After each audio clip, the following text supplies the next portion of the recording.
ठीक है। तो कल के सेशन में हमने देखा था कि टाइपस्क्रिप्ट क्या होता है, टाइपस्क्रिप्ट और जावास्क्रिप्ट का डिफरेंस क्या था, और टाइपस्क्रिप्ट की यूज़ करनी है। आज हम देखेंगे टाइपस्क्रिप्ट के डेटा टाइप्स क्या है और उसको हम कैसे यूज़ कर सकते हैं। तो बेसिकली टाइपस्क्रिप्ट के डेटा टाइप्स जो है वो कौन से डेटा टाइप्स है? Simple types and special types. ठीक है, तो सिंपल टाइप्स में और कितने टाइप्स आते हैं, सब टाइप्स क्या है, या फिर स्पेशल टाइप्स में कितने सब टाइप्स है, ये हम देखेंगे। और एरे जो है, एरे कोई डेटा टाइप नहीं है। Array is the collection of multiple values. ठीक है, किसी भी एक डेटा टाइप का एरे होता है, मतलब मल्टीपल वैल्यूज हम उसमें स्टोर कर सकते हैं एक टाइप के डेटा टाइप की। तो ये है बेसिकली एरे। बट हमारे पास डेटा टाइप जो है डेटा टाइप स्क्रिप्ट में, वो बेसिकली है simple type and special type. और सिंपल टाइप में भी हमारे पास मल्टीपल सब टाइप्स है, और जिसमें हम यूज़ करते हैं बुलियन, या फिर नंबर, या फिर स्ट्रिंग, या फिर बिगिन एंड सिंबल। तो बेसिकली जब भी टाइप स्क्रिप्ट में कोई डेटा टाइप यूज़ होता है, वो होते हैं बेसिकली प्रिमिटिव टाइप्स के। मतलब with other than primitive types हम टाइप स्क्रिप्ट में कोई भी डेटा टाइप यूज़ नहीं करते। और प्रिमिटिव टाइप में भी हम सिर्फ नंबर या फिर स्ट्रिंग या फिर बुलियन टाइप के data types maximum time use करते हैं। उसके बाद बिग इंट जो है वो रेयर टाइम में यूज़ होता है, या फिर ये समझ लो कि हम एक या दो बार ही यूज़ कर सकते हैं ऑल ओवर द एप्लीकेशन, कितना भी बड़ा एप्लीकेशन हो। और उसके बाद में जो सिम्बॉल्स है, सिंबल्स भी हम रेयरली यूज करते हैं। उस पे भी सिंबल्स का कैसे कि अगर हमें यूनिकली ये कोई भी वेरिएबल क्रिएट करना है ऑल ओवर द एप्लीकेशन, तो हम उसको क्रिएट करते हैं। डेटा टाइप्स में हम क्या करते हैं, सिंपल टाइप्स में प्रिमिटिव टाइप्स ही हम यूज करते हैं। प्रिमिटिव टाइप्स में भी हमारे पास बुलियन है, जहाँ में हम क्या कर सकते हैं, true and false value set करते हैं। उसके बाद नंबर वेरिएबल है, मतलब नंबर टाइप का डेटा टाइप। उसमें हम क्या करते हैं कि कोई भी नंबर हम स्टोर कर सकते हैं 1 to 10, या फिर जितना भी हमें नंबर स्टोर करना है उतना। अगर बहुत लार्ज नंबर सेव करना है, निगेटिव या फिर पॉजिटिव नंबर, तो हम बिग इंट यूज करते हैं। बट वैसा सिनेरियो रेयर केसेस में आता है। उसके बाद आ गया स्ट्रिंग। स्ट्रिंग में हम कौन सा भी टेक्स्ट स्टोर कर सकते हैं, कौन सा भी, मतलब आप किसी का नाम स्टोर करना है, एड्रेस स्टोर करना है, या फिर ईमेल आईडी स्टोर करनी है, जितने भी टेक्स्ट हमारे पास होते हैं वो सारे टेक्स्ट हम स्ट्रिंग डेटा टाइप में स्टोर करते हैं। ठीक है। उसके बाद आता है स्पेशल टाइप। अब स्पेशल टाइप क्या होता है? बेसिकली स्पेशल टाइप जो होता है वो आपको टाइप चेक, मतलब जो टाइप स्क्रिप्ट का जो मेन फंक्शनलिटी है टाइप चेकिंग, तो टाइप चेकिंग को अगर हमें अवॉइड करना है, यानी कि मान लो कि हमारे पास एक वेरिएबल है जिसमें हमें स्ट्रिंग स्टोर करना है, तो हम क्या करेंगे, उसमें स्ट्रिंग का डेटा टाइप देंगे। बट उसी वेरिएबल को अगर हमने एनी या फिर मतलब एनी टाइप का अगर वेरिएबल वहां पे असाइन कर दिया, तो एनी टाइप का वेरिएबल क्या करता है, एनी टाइप का वेरिएबल आपको अलाउ करता है कि कौन सा भी वैल्यू उसमें हम स्टोर कर सकते हैं। तो वो हो गया बेसिकली जावास्क्रिप्ट के लेवल का वेरिएबल। मतलब उसमें क्या हो गया कि हम एक बार अगर वैल्यू स्टोर करते हैं स्ट्रिंग, उसके बाद में बाद में स्टोर करते हैं नंबर, तो वो हमें रन टाइम एरर थ्रो करेगा कि इस वेरिएबल में ऑलरेडी स्ट्रिंग डिफाइन किया हुआ है। बट एनी टाइप की वजह से क्या होता है, वो टाइप चेक नहीं करता है कंपाइल टाइम। तो एनी टाइप भी उसी समय यूज करना चाहिए जब हमें, मतलब पता नहीं कि उसमें कौन सी वैल्यू आने वाली है। बट अगर हमें पता है कि कौन सी वैल्यू उसमें जा सकती है उस वेरिएबल में, तो हमें सिंपल टाइप्स के वेरिएबल्स जो है, मतलब स्ट्रिंग या फिर नंबर या फिर बुलियन, तो उसी का यूज़ करना चाहिए। मतलब इसका मतलब यह है कि एनी टाइप जो है वो भी बहुत रेयर टाइम पे हम यूज़ करते हैं। उसके बाद अनडिफाइंड और नल।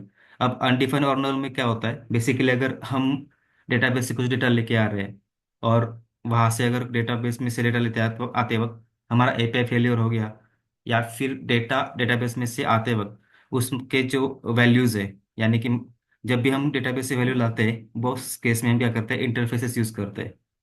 और इंटरफेसेस में कैसे होता है, मान लो कि हमारे पास इंटरफेस में 4 प्रॉपर्टीज है, एंड 4 प्रॉपर्टीज में से हमारे पास 3 की वैल्यूज डेटाबेस से आ रही है, पर एक की वैल्यू नहीं आ रही है किसी एक यूजर के लिए, या फिर मल्टीपल यूजर्स में से एक को। तो उस केस में हम क्या करते हैं, जिसकी वैल्यू नहीं है उसको या तो नल सेट करते हैं या फिर अनडिफाइंड सेट करते हैं। तो ये हम प्रोग्रामिंग लेवल पे जब भी हम वैल्यूज यूज करते हैं तो हम चेक करते हैं, अगर नल है तो क्या करना है, और अगर नल नहीं है तो क्या करना है, या फिर नल की जगह पे अनडिफाइंड है तो क्या करना है, या फिर अनडिफाइंड नहीं है मतलब उसमें कुछ वैल्यू है तो क्या करना है। तो कंडीशंस चेक के लिए हम क्या करते हैं, ये नल और अनडिफाइंड जो है हम यूज करते हैं। तो ये बेसिकली स्पेशल टाइप्स के वेरिएबल्स है। एरे बेसिकली क्या होता है, एरे जो होता है मतलब मान लो कि हमारे पास एक वेरिएबल है जिसमें हम ट्रू फॉल्स सेट करते हैं, या फिर नंबर सेव करते हैं, या फिर स्ट्रिंग सेव करते हैं। वो क्या करता है कि एक वैल्यू होल्ड करता है। अब हमें क्या करना है, मान लो कि हमारे पास एक वेरिएबल है जिसमें हमें मल्टीपल वैल्यू स्टोर करनी है। तो उस केस में हम क्या करते हैं, उस टाइप का मतलब जैसे कि स्ट्रिंग है, तो स्ट्रिंग टाइप का हम क्या करेंगे, एक एरे डिफाइन करेंगे। तो वो क्या करेगा, उस वेरिएबल में मल्टीपल वैल्यूज असाइन करने की प्रोविजन देगा, जिसमें हम क्या कर सकते हैं, एक ही वेरिएबल में मल्टीपल वैल्यूज डाल सकते हैं। तो वो कैसे जाएगी, जो वैल्यूज है वो कॉमा सेपरेटेड जाती है स्क्वायर ब्रैकेट में। ठीक है, वो हम देखेंगे बाद में। बट ये हो गई बेसिकली तीन टाइप्स हमारे पास, जो कि हमारे डेटाबेस में, सॉरी, टाइप स्क्रिप्ट में होते हैं। तो इसके अलावा हमारे पास और भी जो वैल्यूज है, ठीक है, मतलब फॉर एग्जांपल हमारे पास जो भी डेटा हम असाइन करते हैं, या फिर जो भी हम वेरिएबल्स क्रिएट करते हैं, उसका डेटा टाइप जो होता है, तो वो डेटा टाइप हम कैसे असाइन करते हैं, या फिर उस डेटा टाइप को वैल्यू किस तरह से हम असाइन कर सकते हैं, उसके भी दो टाइप्स हैं, एक्सप्लिसिट और इम्प्लिसिट। अब एक्सप्लिसिट और इम्प्लिसिट में क्या डिफरेंस है, तो एक्सप्लिसिट जो होता है, जब भी हम वेरिएबल डिफाइन करते हैं उसी वक्त हम उसका टाइप भी डिक्लेयर कर देते हैं। फॉर एग्जांपल हमने एक वेरिएबल क्रिएट किया XYZ, एंड उसको हमने टाइप सेट किया स्ट्रिंग। तो वो क्या करेगा, जब भी हम डिक्लेरेशन करते हैं उसी टाइप उसको, उसी टाइम पे हमें उसको, उसका टाइप डिफाइन किया तो वो उस टाइप की वैल्यू एक्सेप्ट करेगा। और इम्प्लिसिट में क्या होता है, बेसिकली इम्प्लिसिट जब हम इम्प्लीमेंट करते हैं, तो इम्प्लिसिट में जब भी हम वैल्यू असाइन करते हैं, तो उस वैल्यू के बेस पे टाइप स्क्रिप्ट गेस करता है कि उसका टाइप क्या होगा। फॉर एग्जाम्पल, अगर हमने एक वेरिएबल क्रिएट किया, XYZ हमने क्रिएट किया, और उसने सीधा वैल्यू असाइन कर दिया, हमने कोई डेटा टाइप उसको दिया नहीं, तो उस केस में क्या होगा, अगर वैल्यू स्ट्रिंग है तो वेरिएबल का टाइप स्ट्रिंग डिफाइन करेगा, अगर वैल्यू नंबर है तो वेरिएबल का टाइप नंबर होगा। वैसे ही अगर बुलियन वैल्यू डाली उसमें ट्रू फॉल्स, तो वो बुलियन उसको सेट कर देगा। तो वो बेस्ड ऑन वैल्यू हमारी डेटा टाइप डिफाइन होती है। और अगर एक्सप्लिसिट हम वहाँ पे डालते हैं, मान लो कि हमने एक स्ट्रिंग टाइप का वेरिएबल क्रिएट किया और उसमें अगर नंबर हम डालने की कोशिश करते हैं, तो हमें वो वहीं पे एरर देगा। बट अगर हमने वहाँ पे कोई टाइप नहीं दिया, एक बार हमने वहाँ पे स्ट्रिंग डाला, ले लेता है उसी का जो टाइप है, मतलब वेरिएबल का टाइप, वो वहाँ पे स्ट्रिंग करेगा। वहाँ पे हमने नंबर डाल दिया, मतलब स्ट्रिंग निकाल के नंबर डाला, तो वो क्या करेगा, उस वेरिएबल का टाइप नंबर डिफाइन करेगा। नंबर निकाल के ट्रू फॉल्स कुछ भी डाला, तो वो उसको बुलियन सेट कर देगा। तो ये होता है बेसिकली इम्प्लिसिट। अब एक्सप्लिसिट बेसिकली यूज क्यों करना चाहिए, तो क्योंकि वो रीड, मतलब रीड के लिए भी सही रहता है। और हम वहीं पे हम रीड कर सकते हैं कि इसका टाइप क्या होगा और हमें क्या असाइन करना है। मतलब उसको वेट नहीं करना है कि उसमें वैल्यू क्या जाएगी और उसका टाइप क्या होगा फिर। तो बेसिकली हम एक्सप्लिसिट को प्रेफर करेंगे। तो ये है बेसिकली टाइप स्क्रिप्ट में टाइप कैसे असाइन होते हैं, मतलब वेरिएबल के टाइप्स कैसे असाइन होते हैं इसके लिए। अब बेसिकली जैसे हमने कल एनवायरनमेंट सेटअप किया था, फॉर एग्जांपल हमने क्या किया था कि अपना टाइप स्क्रिप्ट का जो कंपाइलर है वो इंस्टॉल किया था। तो कंपाइलर इंस्टॉल करने के लिए हमने क्या किया था कि npm इंस्टॉल, और उसका कंपाइलर मतलब टाइप स्क्रिप्ट का कंपाइलर इंस्टॉल करना है, तो हमने क्या किया, npm इंस्टॉल टाइप स्क्रिप्ट किया, और हमारा टाइप स्क्रिप्ट का कंपाइलर वहाँ पे इंस्टॉल हो गया। उसी को अगर यूज करना है हमें कोड में या फिर हमारे प्रोजेक्ट में, तो हम कैसे कर सकते हैं, हमारी जो फाइल है, ठीक है, मतलब जो टाइप स्क्रिप्ट की फाइल है उसको रन करने के लिए हमें उसको पहले कन्वर्ट करना पड़ता है जावा स्क्रिप्ट में। तो जावा स्क्रिप्ट में कन्वर्ट करने के लिए, मतलब टाइप स्क्रिप्ट का जो भी कोड होता है वो डायरेक्टली रन नहीं होता है अपने ब्राउजर्स में। जैसे हमने फर्स्ट सेशन में बोला था कि टाइप स्क्रिप्ट जब यूज होती है या फिर रिएक्ट यूज होता है, तो ब्राउजर उसको अंडरस्टैंड नहीं कर पाता है, ब्राउजर को सिर्फ HTML जावास्क्रिप्ट और CSS ही समझ में आता है। तो इनडायरेक्टली टाइप स्क्रिप्ट क्या करता है, अपना कोड कन्वर्ट करता है कंपाइलर थ्रू, और उसको रन करता है ब्राउजर में। अब ब्राउजर में रन करने के लिए हमें क्या करना पड़ता है, जो भी हमारी JS की फाइल क्रिएट हुई होगी उसको लिंक करना पड़ेगा HTML की फाइल में, या फिर अपने जो भी पेज रन होने वाला है ब्राउजर पे उस पेज पे।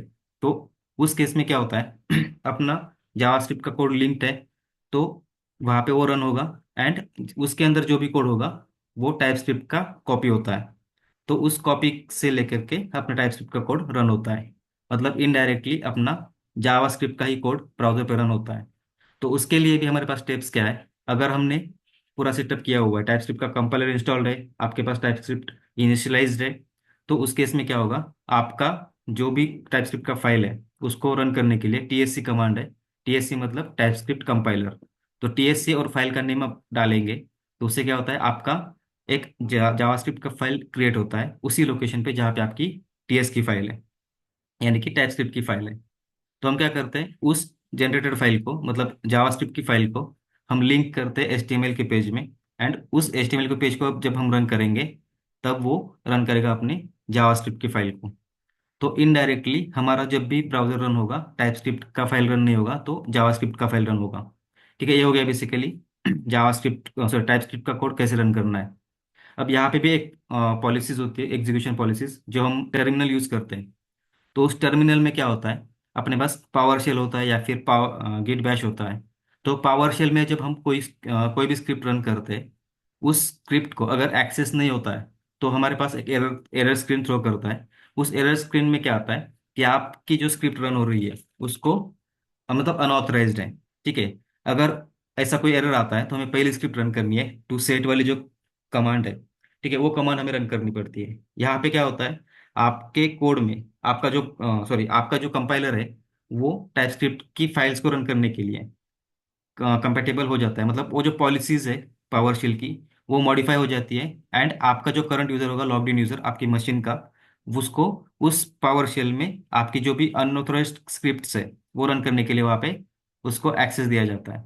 अगर उसको एक्सेस ऑलरेडी है और उसको रिमूव करना है, तो हमें उस जो टू रिमूव वाली जो स्क्रिप्ट है वहां से, मतलब हमारे पास स्क्रिप्ट ऑलमोस्ट सेम है। लास्ट वाला जो कमांड है, रिमोट साइंड एंड रिस्ट्रिक्टेड, तो वो क्या करता है, रिमोट साइंड मतलब आपको एक्सेस मिलेगा, अगर उसको रिस्ट्रिक्टेड किया तो आपको मतलब आपका असाइन किया हुआ एक्सेस निकल जाएगा। ठीक है, तो ये बेसिकली टू कमांड्स है जहाँ पे हम क्या करते हैं, अपना यूजर का मतलब अपने यूजर को पावर शेल में स्क्रिप्ट रन करने के लिए एक्सेस दे सकते हैं या फिर उसका एक्सेस निकाल सकते हैं। ठीक है, तो मैंने एनवायरनमेंट ऐसा सेट किया हुआ है कि जिसको एक्सेस नहीं है तो एरर क्या आता है वो भी आपको वापस समझ में आएगा।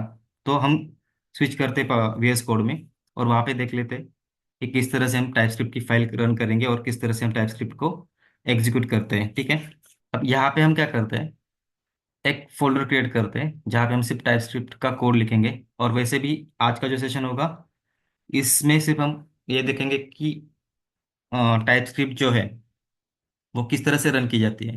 बेसिकली जब हम रिएक्ट का कोड करेंगे, तो रिएक्ट के कोड में जो आज की कमांड होगी वो एक भी रन नहीं होने वाली है।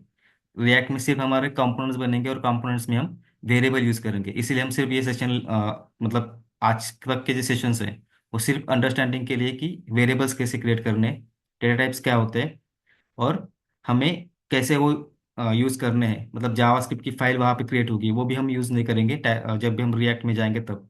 ठीक है, अब तक हमने सिर्फ इसलिए ये सेशंस लिए कि हमें सिर्फ अंडरस्टैंड करना है कि डाटा टाइप क्या है, वेरिएबल कैसे क्रिएट करते हैं, और इंटरफेसेस एंड क्लासेस कैसे क्रिएट करते हैं। ठीक है, इंटरफेस एंड क्लासेस हम बाद में देखेंगे नेक्स्ट सेशन में। बट ये जो दो सेशंस हमने लिए, रिएक्ट टाइपस्क्रिप्ट क्या है एंड डेटा टाइप्स क्या है और वेरिएबल्स कैसे क्रिएट करते हैं, उसमें हम सिर्फ अंडरस्टैंड करेंगे कि वेरिएबल्स को कैसे यूज करना है और टाइपस्क्रिप्ट की फाइल को रन कैसे करना है। ठीक है, इसमें मैं यहाँ पे एक फोल्डर क्रिएट करता हूँ। यहाँ पे मैं डाल देता हूँ टीएस, यहाँ पे टीएस ट्यूटोरियल। ठीक है, अब इसमें हम क्या करते हैं, सिर्फ एक फाइल क्रिएट करेंगे टाइपस्क्रिप्ट की। इस फोल्डर को मैंने सिलेक्ट किया और यहाँ पे अगर क्लिक करते हैं तो फाइल का यहाँ पे एक ओपन हो जाएगा सेक्शन, जहाँ पे हम टाइप करेंगे अपना फाइल का नाम और उसका एक्सटेंशन। और उसका एक्सटेंशन, जब भी हम टाइपस्क्रिप्ट की फाइल क्रिएट करते हैं तो उसका एक्सटेंशन होता है डॉट टीएस। और अगर ये आइकन से अगर नहीं करना है तो हम यहाँ पे क्या कर सकते हैं, सीधा राइट क्लिक करके न्यू फाइल क्रिएट कर सकते हैं। न्यू फाइल क्रिएट किया तो आपको क्या होगा, यहाँ पे फाइल का सेम फंक्शनल यहाँ पे ओपन होगा। और यहाँ पे आप फाइल का नाम दे सकते हैं। मैंने यहाँ पे डेमो नाम दिया, सपोज डेमो डॉट टीएस। अब जैसे मैं डेमो डॉट टीएस नाम देता हूँ और एंटर करता हूँ तो मेरी क्या होगी, ये फाइल क्रिएट होगी। अब हमने लास्ट सेशन में, मतलब कल के सेशन में हमने ऑलरेडी देखा था कि अगर हम कोई भी वेरिएबल क्रिएट करते हैं, तो वेरिएबल क्रिएट करने के लिए हमारे पास लेट कीवर्ड है या फिर var कीवर्ड है, सॉरी var नहीं, कॉन्स्ट कीवर्ड है। तो हम उसका यूज करके क्या कर सकते हैं, वेरिएबल क्रिएट कर सकते हैं। फॉर एग्जांपल लेट यूज किया मैंने, तो लेट यूज कब करते हैं, मान लो कि हमारा जो भी वेरिएबल है, ठीक है, जो भी हमारा वेरिएबल है, इसकी वैल्यू पेज में जाके नीचे अगर चेंज होने वाली है, तो हम लेट कीवर्ड यूज करेंगे। अगर हमारा वैल्यू कभी भी चेंज नहीं होने वाला है फ्यूचर में या पर नीचे, जब तक हमारा पेज रिफ्रेश नहीं होता तब तक, तब हम कॉन्स्ट कीवर्ड यूज करते हैं। ठीक है, तो लेट कीवर्ड जो है हमारी वैल्यूज मॉडिफाई करने के लिए अलाउ करता है। अगर हमने उसको कॉन्स्ट में क्रिएट किया, तो कॉन्स्ट हमें अलाउ नहीं करता है कि वैल्यू चेंज कर सके, ठीक है। तो ये बेसिकली डिफरेंस है इसका लेट एंड कॉन्स्ट का। अब यहाँ पे हम अगर यहाँ पे वैल्यू असाइन करने से पहले, मतलब सॉरी, डेटा टाइप असाइन करने से पहले यहाँ पे सिर्फ डबल स्ट्रिंग मैंने डाल दिया, तो ये क्या करेगा, इस वेर नेम को, मतलब जो भी मेरा वेरिएबल नेम होगा, यहाँ पे आप देख सकते हो इसका टाइप यहाँ पे स्ट्रिंग आ गया। और अगर मैं इसको निकालता हूँ, यहाँ पे 10 डालता हूँ, अब यहाँ पे मैं इसको ओवर करता हूँ, तो यहाँ पे मुझे क्या मिल रहा है, वहाँ पे नंबर हो गया, सॉरी, यहाँ पे उसको नंबर टाइप का वेरिएबल वो क्रिएट हो गया। अगर इसी को मैं ट्रू फॉल्स सेट करता हूँ, ट्रू या फिर फॉल्स, तो ये उसको बुलियन में कन्वर्ट कर देगा। मतलब ये हो गया बेसिकली अपना इम्प्लिसिट और वेरिएबल टाइप, ठीक है। मतलब इम्प्लिसिटली क्या किया उसने, वेरिएबल का टाइप डिफाइन किया उसकी मेमोरी में। अब मान लो कि मैं यहाँ पे क्या करता हूँ, इंस्टेड ऑफ असाइनिंग वैल्यू मैं यहाँ पे कोलन देके अगर स्ट्रिंग डालता हूँ, ठीक है, तो ये हो गया मेरा बाय डिफॉल्ट स्ट्रिंग वेरिएबल। और अगर इसमें मैं अब 10 डालने की कोशिश करता हूँ, तो मुझे यहाँ पे वो एरर थ्रो करेगा कि आपने जो वेरिएबल क्रिएट किया है नंबर टाइप का नहीं है, वो स्ट्रिंग टाइप का है, और आप उसमें नंबर असाइन करने की कोशिश कर रहे हो, विच इज नॉट असाइनेबल, ठीक है। तो ये बेसिकली हमारा टाइप स्क्रिप्ट में टाइप देने का टाइप है। मतलब हम दो तरह के टाइप्स असाइन कर सकते हैं। एक तो डायरेक्ट वैल्यू असाइन की, तो उसका टाइप वो डिफाइन करेगा उसकी वैल्यू के अकॉर्डिंग। और अगर हमने यहाँ पे टाइप डिफाइन किया, तो वो वैल्यू एक्सेप्ट करेगा जो इस टाइप को यहाँ पे दिया हुआ है, ठीक है। यहाँ पे मैं क्या करता हूँ, वेलकम टू टीएस कर देता हूँ यहाँ पे जस्ट, ठीक है। तो ये बेसिकली क्या हो गया, हमारा एक वेरिएबल क्रिएट हो गया, और इसको हम यूज कर सकते हैं अब नीचे। जैसे कि मैं यहाँ पे क्या करता हूँ, कंसोल लॉग करता हूँ, कंसोल डॉट लॉग। इसमें क्या होगा, हमारे वेरिएबल को ब्राउजर के कंसोल में हम दिखा सकते हैं, ठीक है। अब ये बेसिकली हो गया जस्ट नॉर्मल सेटअप, जो कि जावास्क्रिप्ट में भी ऐसा ही दिखता है, ठीक है। ये मतलब कुछ एडिशनल नहीं है। अगर मैं इसको निकाल दूं, तो ये बेसिकली हो गया जावास्क्रिप्ट का कोड। अब इसको मैं अगर, मतलब डॉट टीएस फाइल जो है मेरी, वो मुझे एग्जीक्यूट करनी है, एंड उसकी जो भी फंक्शनैलिटी है वो मुझे ब्राउजर में यूज करनी है। तो आप कैसे कर सकते हैं, हमारे पास कमांड है टीएससी की, ठीक है। टीएससी मतलब क्या है, टीएससी टाइपस्क्रिप्ट का कंपाइलर, मतलब उसका होता है, उसकी कमांड है। और टीएससी और फाइल का नेम हम अगर देंगे, तो वो जो भी फाइल नेम हमने दिया है उसको कन्वर्ट करेगा जावास्क्रिप्ट में, कंपाइलर उसका। और उस जावास्क्रिप्ट की फाइल को हम लिंक करेंगे एक एचटीएमएल के पेज में, ठीक है। तो फर्स्ट स्टेप हम कर लेते हैं टाइपस्क्रिप्ट का कंपाइलर रन करने का, ठीक है। तो फर्स्ट स्टेप जो है, यहाँ पे हम क्या करते हैं, पहले तो हमें इस ट्यूटोरियल फोल्डर के अंदर जाना पड़ेगा, क्योंकि अब तक हम सिर्फ रिएक्ट के फोल्डर के अंदर है, इस टर्मिनल में, ठीक है। टर्मिनल कहाँ से ओपन होता है, टर्मिनल यहाँ से, न्यू टर्मिनल, ठीक है।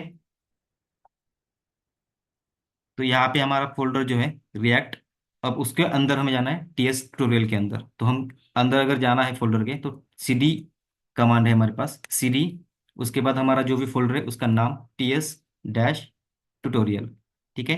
तो ये वेरिएबल, सॉरी, एक फोल्डर हमने पाथ दिया और एंटर किया, तो वो क्या करेगा, उस फोल्डर के अंदर जाएगा।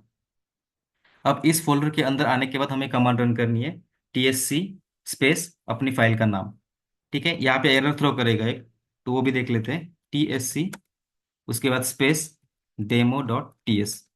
अब डेमो डॉट टीएस फाइल जो है हमारी टाइपस्क्रिप्ट की फाइल है, अब उसको हमें कन्वर्ट करना है जावास्क्रिप्ट में, ठीक है। मैं यहाँ पे एंटर करता हूँ, तो यहाँ पे क्या मुझे बोल रहा है, मुझे जो भी आप कमांड रन कर रहे हो, ठीक है, टीएससी डॉट टीएस, वो अनऑथराइज्ड एक्सेस की वजह से रन नहीं हो रही है।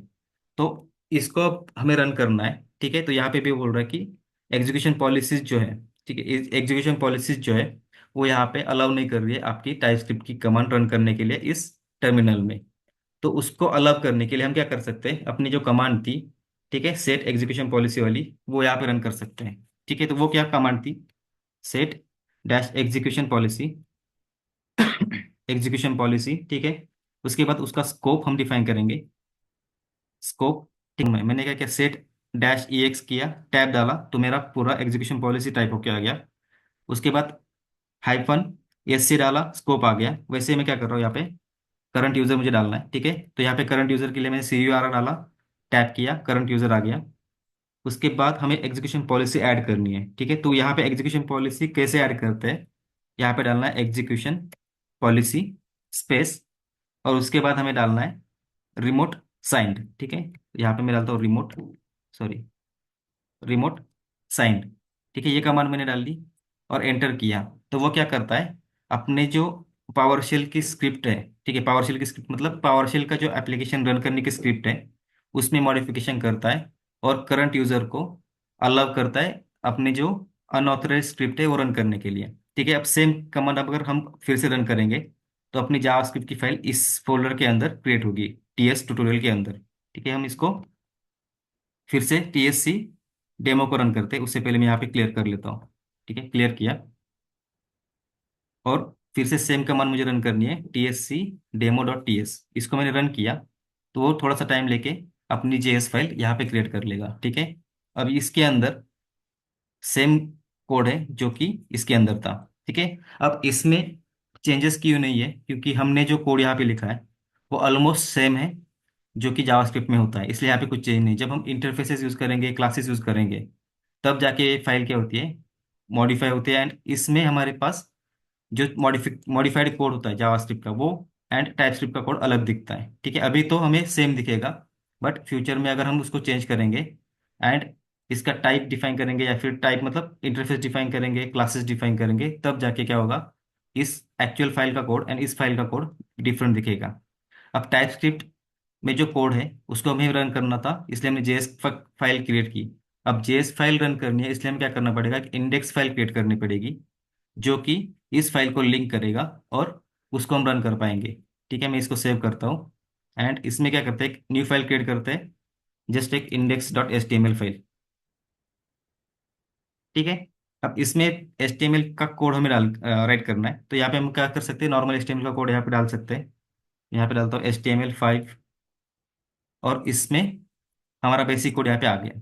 अब इस फाइल को हमें लिंक करना है, ठीक है, डेमो डॉट जेएस को। तो मैं यहाँ पे क्या कर सकता हूँ, स्क्रिप्ट एंड इसको मैंने क्लोज कर लिया। उसके बाद हमें सोर्स फाइल यहाँ पे ऐड करनी होती है। ठीक है, सोर्स फाइल में हमें क्या है, डेमो डॉट जेएस की फाइल है, वो यहाँ पे ऐड करनी है। यहाँ पे हमने इसको ऐड किया एंड सेव किया। अब क्या करते हैं, इस फाइल को, HTML फाइल को हम रन कर लेते हैं। इस डेमो डॉट जेएस में जो भी कोड है, ठीक है, यहाँ पे क्या है, एक वेरिएबल है जिसमें हमारे पास वैल्यू है और वो वैल्यू हमने यहाँ पे कंसोल पे क्लिक किया है, राइट किया है। अगर मैं इसी ब्राउजर में जाता हूँ और कंसोल चेक करता हूँ, तो कंसोल चेक करने के लिए हम क्या कर सकते हैं, राइट क्लिक करके इंस्पेक्ट करेंगे तो यहाँ पे हमें कंसोल मिलेगा। ठीक है, इस कंसोल में हमें वो वैल्यू यहाँ पे दिखती है। यहाँ पे क्या हो गया, वेलकम टू टीएस यहाँ पे आ गया, जो हमने HTML सॉरी टीएस की फाइल में राइट किया था। अब यहाँ पे क्या करते हैं, यहाँ पे मैं एक उसको टाइप देता हूँ, स्ट्रिंग।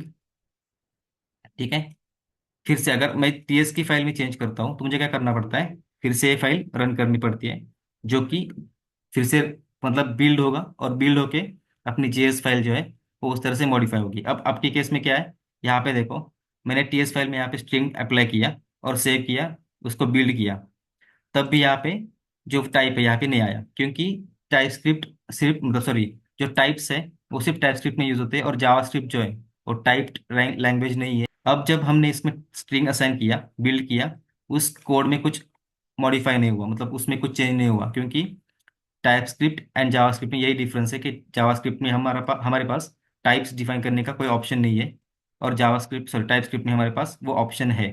ठीक है, इसको सेव किया एंड इसको अगर फिर से रिफ्रेश करते हैं तो उसमें आउटपुट में कुछ चेंज नहीं होगा, क्योंकि हमने सेम कोड रखा है। अब वैसे हम दूसरे अगर वेरिएबल्स यूज करने हैं, तो हम क्या कर सकते हैं, मान लो कि मैं यहाँ पे कॉन्स्ट क्रिएट किया, सॉरी लेट से ही करते हैं हम, लेट, और यहाँ पे मैं डालता हूँ वेरिएबल 1, जिसका मैं टाइप डिफाइन करता हूँ बुलियन।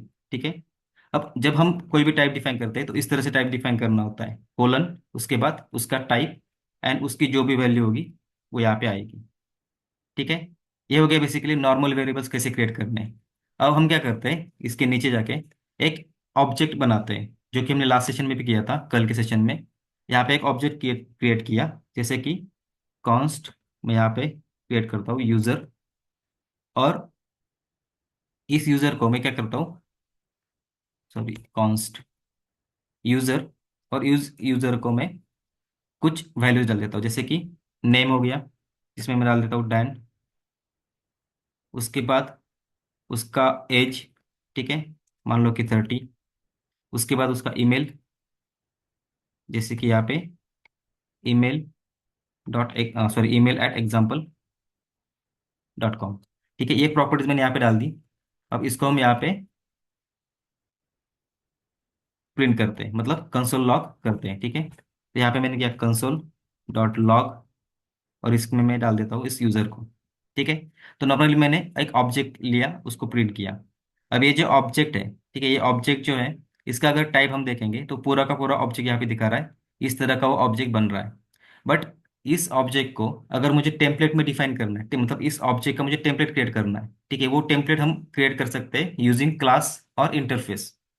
अब यूजिंग इंटरफेस हम कैसे करते हैं वो हम बाद में देखेंगे। बट ये जो पूरा स्कीमा यहाँ पे क्रिएट हुआ है, name is string, age is number and email is string, तो ये जो स्कीमा यहाँ पे क्रिएट हुआ है, उसके लिए हम क्या करते हैं, इंटरफेसेस क्रिएट करते हैं। एंड इंटरफेसेस में हम क्या करते हैं, पूरा बॉडी डिफाइन करते हैं। अब इसमें क्या होता है, जब भी हम इसको डिफाइन करते हैं और उस स्कीमा को यहाँ पे कोलन दे के यूज करेंगे। फॉर एग्जाम्पल यहाँ पे मैं जस्ट यूज करता हूँ, मान लो कि यूजर डिटेल्स नाम का हमारे पास एक इंटरफेस है। ठीक है, सॉरी, आई यूजर्स, क्योंकि जब भी हम यूजर इंटरफेस क्रिएट करते हैं तो आई से शुरू शुरू करते हैं।